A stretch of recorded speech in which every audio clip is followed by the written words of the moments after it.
India versus England మధ్య జరుగుతున్న 5 T20 సిరీస్లో భాగంగా నిన్న జరిగిన మూడో టీ20లో టీమిండియా చాలా చండాలంగా ఓడిపోయిందని పాకిస్తాన్ మాజీ కెప్టెన్ బాబర్ ఆజం అన్నాడు. నిన్న జరిగిన మ్యాచ్లో మొదట బ్యాటింగ్ చేసిన ఇంగ్లాండ్ జట్టు నిర్ణీత 20 ఓవర్లలో 200 పరుగులు చేసింది. అనంతరం లక్ష్యసేనలో బ్యాటింగ్ చేసిన టీమిండియా జట్టు 76 పరుగులకే ఇంగ్లాండ్ బౌలింగ్ ధాటికి ఆలౌట్ అయింది. అయితే అనంతరం టీమిండియాపై కీలక వ్యాఖ్యలు చేసిన పాకిస్తాన్ మాజీ కెప్టెన్ బాబర్ ఆజం ఇంత చెత్తగా ఆడుతుందని అనుకోలేదని బాబర్ ఆజం అన్నాడు.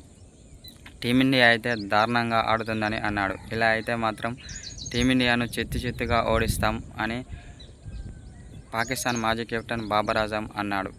నిన్న జరిగిన మ్యాచ్లో మాత్రం టీమిండియా బ్యాటింగు, బౌలింగు చాలా చండాలంగా ఉందని పాకిస్తాన్ మాజీ కెప్టెన్ బాబర్ ఆజం అన్నాడు. బ్యాటింగ్లో మాత్రం దారుణంగా విఫలమైందని చెప్పుకొచ్చాడు. ముఖ్యంగా టాప్ ఆర్డర్ అయితే దారుణంగా విఫలమైందని బాబర్ ఆజం ఓ సోషల్ మీడియా ద్వారా తెలిపాడు.